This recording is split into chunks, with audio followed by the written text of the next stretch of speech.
Welcome to the College Essay Advisors podcast. Before we introduce ourselves, here's a little preview of what's to come. I mean, there are plenty of students where they have formative experiences that have had a deep and lasting and potentially troubling or just monumentally difficult impact on their life and has shaped their identity in some transformative way, and they want to write about it, and it's absolutely on the table.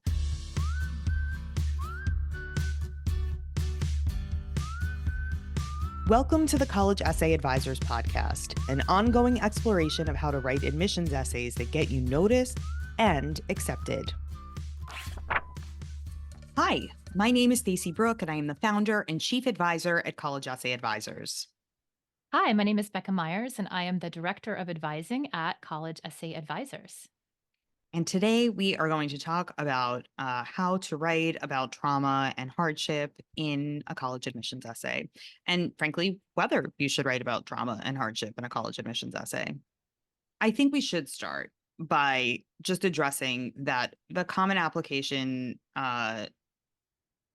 personal statement prompts elicit some responses. Some of them are meant to elicit responses that could very well bring up hardship and trauma naturally. I think, like the prompt about failure, or the prompt about and how you overcome it, or the prompt about important transitional moments in your life and what you gained from them. I mean, even the more general prompts for like what are background experiences that have impacted you that you think your application would be incomplete without. Like if you are someone who has had dramatic challenges in your life, I think those things come to mind for many students. They're top of mind when they think about what formed them, what forged their identities.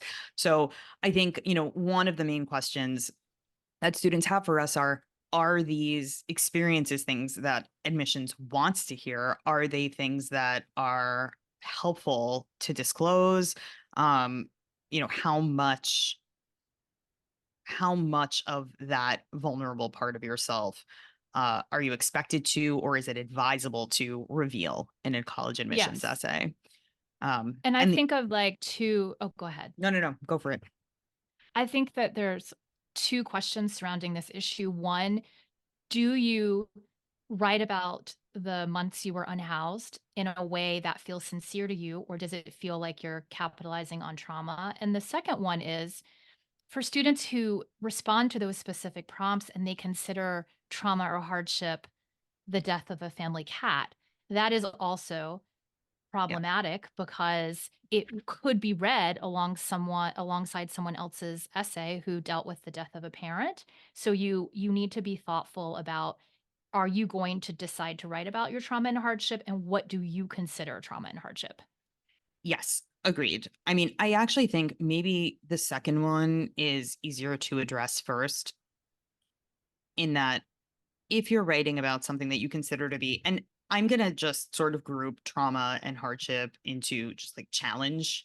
If you're choosing to write about something that is that is a challenge that feels forced, feels manufactured. I mean, there is a pretty significant there's some pretty significant misinformation, I think, that remains circulating in circles of applicants, that the point of these essays is to show how you overcome challenges. What in your life have you overcome? And that's absolutely not the case. You don't have to have had a difficult life in order to get accepted into your dream school. You need to be authentic about what your life experience has been like. If you have had privilege and there is something in your essays that brings that up, like the acknowledgement of that privilege will get you way further than manufacturing challenge that feels insincere. Especially given that your essay is going to be read alongside the essays of people who, like you said, Becca, like someone who has been unhoused for a significant period of time, someone who has lost a parent, someone who has really struggled with significant circumstances in their lives that could realistically be characterized under the heading of trauma. So I think just being honest with yourself, what your life has been like, what has shaped and impacted you, and presenting yourself with authenticity is the primary goal and the first thing you should think about when you're thinking about whether or not to write about trauma and hardship. And Yeah. once if you've identified that you do genuinely have something difficult, a circumstance you've overcome that you might want to write about, then we'll get into those considerations. But just because you have the hardship and the trauma doesn't mean you have to write about it either. I think there's Absolutely. a lot of pressure, a lot of noise from teachers, family, just general application conversations saying, "Oh, if you've got the thing, that's your ticket." And I was thinking back to this 2021 New York Times op-ed written by a Black student who in the essay talks about how like he grew up in the hood, his father was not around, and when he started the college application process, teachers said, "That's it. That's your ticket. Write about that." And he sat down to draft. And in the essay, he says, "This just felt icky to me. It wasn't the story I Mhm. wanted to tell." And so he reflects a little bit about the pressure on students of color to capitalize on that trauma, whether it's systemic or, personal, familiar, Mhm. I'm sorry, family. Familial. Mhm. Yes, thank you. And in the end, he decided instead to write about, I believe his mom was in like healthcare somehow and was working with a person who would go to the bus stop with a wheelchair and needed help with the wheelchair. And so he started just showing up and volunteering to help with that. And so I know, so his essay was really about what felt more authentic to him. He wanted to Mhm. emphasize that part of himself rather Yep. than here's the difficulty of my life, or, here's something that feels somehow tied to my blackness. Like he didn't really want to Mhm. do that. This So came up I a would lot say that last year with affirmative action too, with the removal yes. of affirmative action in the college admissions process, and many students of color were having difficulty trying to figure out is that part of my life and identity something that I need to address in the college essay now that admissions, it's really the only place that admissions is able to like officially consider any of those circumstances, and only if they're proven to be instrumental in your candidacy essentially. So like how did these circumstances of your life as related to your background make how does that make you a viable or worthy candidate at X school. But we talked about this a ton last year on podcasts and elsewhere that many students did not want to spend that space, that 650 word personal statement, discussing those things because while that is often a core part of a student of color's identity, there are also so many things that make up who and what an individual is. And so many of our students of color did not choose to write about that particular slice of their identity, and talked about things that felt I don't know, authentic to what they wanted to present to admissions with this opportunity, with this with this moment that they got to say Yeah. whatever they wanted about themselves. I think But a to lot of my students of color feel the pressure to talk about the hardship or trauma, whereas my white students feel the need to manufacture it. Like I can't tell you how many Mhm. times in the last couple years I've had, particularly parents, we like get on a call with me and say, "We don't have anything. We don't Mhm. have anything. Like Right. we grew up in this really affluent area of California, and oh Yeah. God, he sails. We're Right. screwed." Like, Right. Right. um, I mean, and this is what we were talking about earlier with this misconception that you need to have hardship, or that this is like a pity party competition, and it is not that.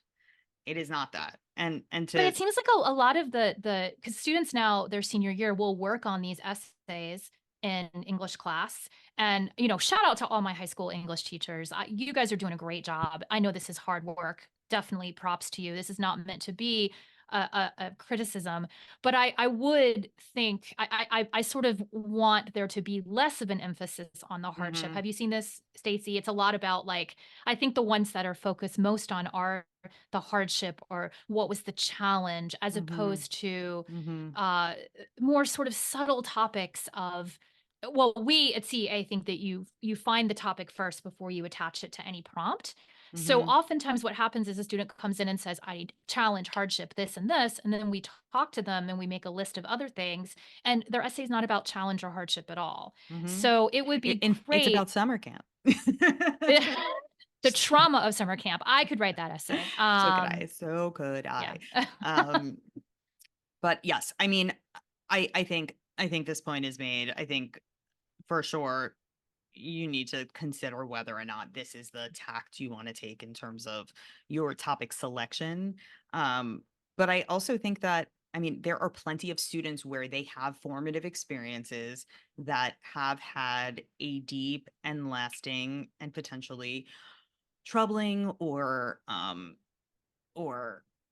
just monumentally difficult impact on their life and has shaped their identity in some transformative way, and they want to write about it, and it's absolutely on the table.